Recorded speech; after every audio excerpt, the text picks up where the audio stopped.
Welcome to Speak It Like a Pro. I'm Adam, and I'm excited to have you here for our very first episode.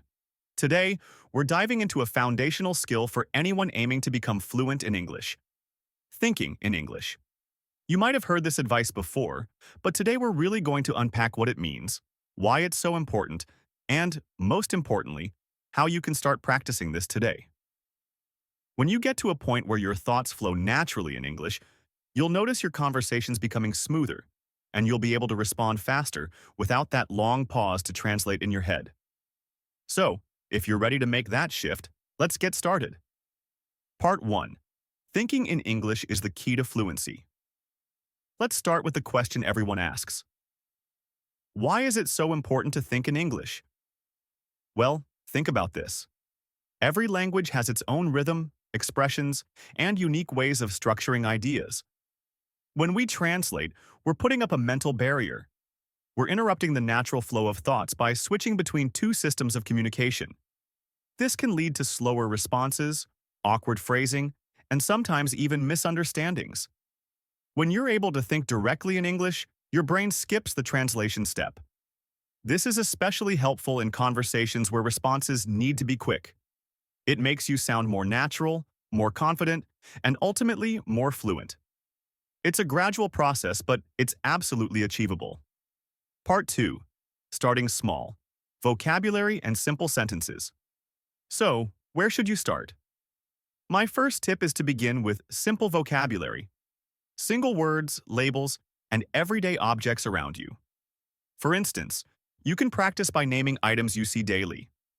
If you're in the kitchen, think fridge, sink, cup, instead of the words in your native language. Once you're comfortable with nouns, try adding some basic adjectives. Big fridge, small cup, hot coffee. This will start building your mental English dictionary. When you're ready, move on to forming simple sentences in your head, even about the small things around you. Let's say you're walking to the bus stop. Try creating sentences like, I am walking, or it's a sunny day. The goal is to immerse yourself in the language, one thought at a time. Part 3.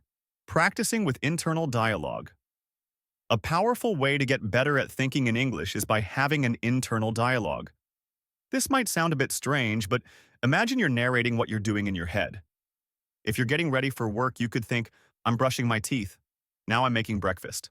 I'll leave in 5 minutes. It can be surprisingly fun, and you'll find that you're already starting to think in English without even trying. Try talking to yourself as if you're explaining things.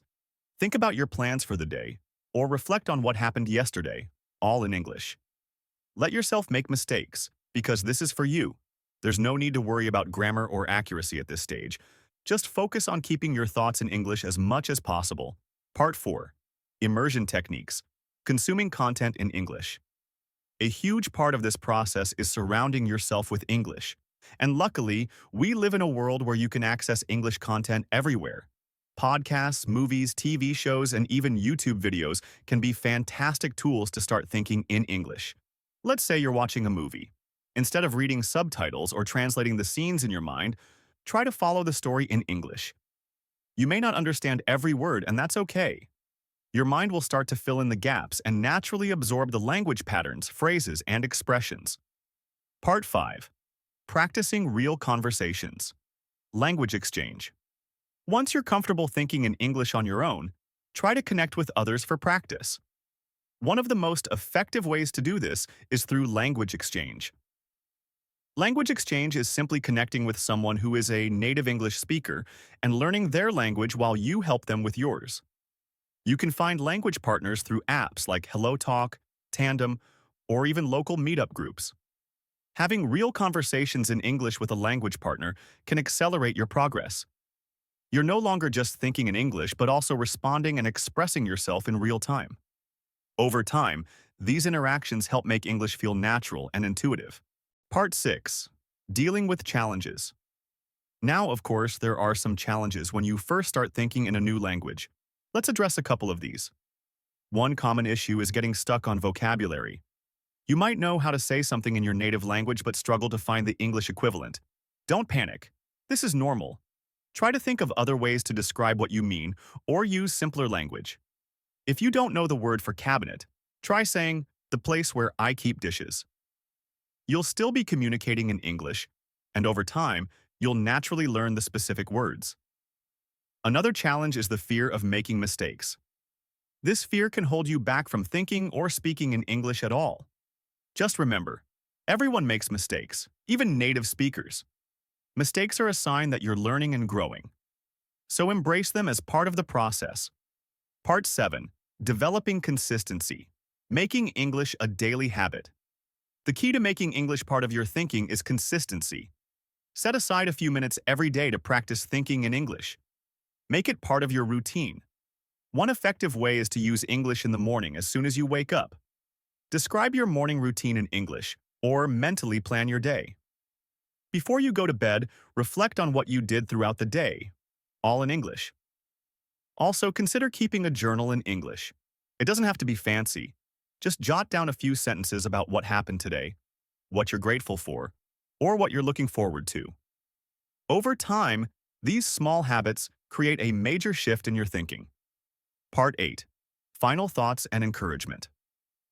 As we wrap up, I want to remind you that thinking in English is a journey. It won't happen overnight, and that's completely okay. Every time you catch yourself thinking a thought in English, even if it's just one word, that's progress. Celebrate each step, no matter how small. The more you surround yourself with English, the more natural it will feel. Remember, everyone starts somewhere, and by making the effort to think in English, you're already setting yourself up for success. Thanks for tuning into Speak It Like a Pro today. I hope you found these tips helpful, and I can't wait to hear how your English journey unfolds. Join us in our next episode, where we'll talk about the best daily routine for learning languages. Until then, keep practicing and keep thinking in English. Thanks for listening to Speak It Like a Pro. If you enjoyed today's episode, don't forget to subscribe and share. Keep practicing, and remember, you're closer to fluency every day. See you next time.